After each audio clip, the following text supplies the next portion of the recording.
À l'origine, il s'agissait de raconter l'histoire d'un spécialiste des antiquités orientales qui était invité à se rendre dans le nord de l'Irak pour expertiser quelque chose qui apparaissait comme un trésor issu de pillages dans les diverses guerres irakiennes.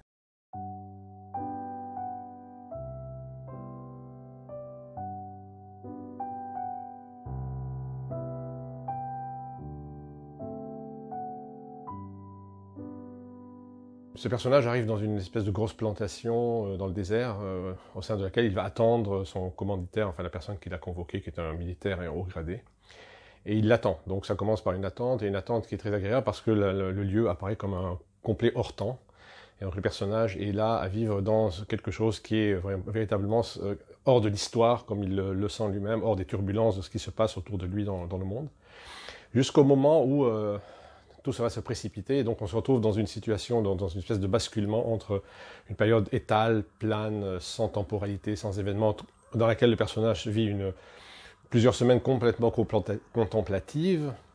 et puis brusquement les événements se précipitent, les événements de l'été 2014 qu'on connaît, qui vont tout emporter, et donc il y a une espèce d'afflux soudain et brutal de l'histoire, des événements et de la temporalité, du temps, du coup, qui vont tout emporter, et emporter également cet endroit qui était considéré à ce moment-là par le personnage comme une espèce d'ébauche ou de reste, ou de dernier résidu d'un paradis antique. Et donc à ce moment-là, les événements se précipitent, tout va être emporté, les personnages, le commanditaire, mais également le fameux trésor pour lequel le personnage était là. Il va s'en suivre donc une espèce de tentative de comprendre deux choses, comprendre qu'est-ce qui s'est produit, quels sont les événements qui ont entraîné la disparition de tout cet univers, et où est passé le trésor également. Et donc le roman de contemplatif se transforme en une espèce d'enquête, une enquête géopolitique, et une enquête véritablement policière d'une certaine manière. Alors le but était évidemment d'essayer de montrer combien ce qui apparaît sur le moment, et même avec le recul à propos des événements historiques comme limpide, clair, une invasion barbare, un État qui s'effondre, une intervention internationale pour régler les affaires, apparaît en définitive comme extrêmement chaotique, l'objet d'une incompréhension totale de tous les protagonistes,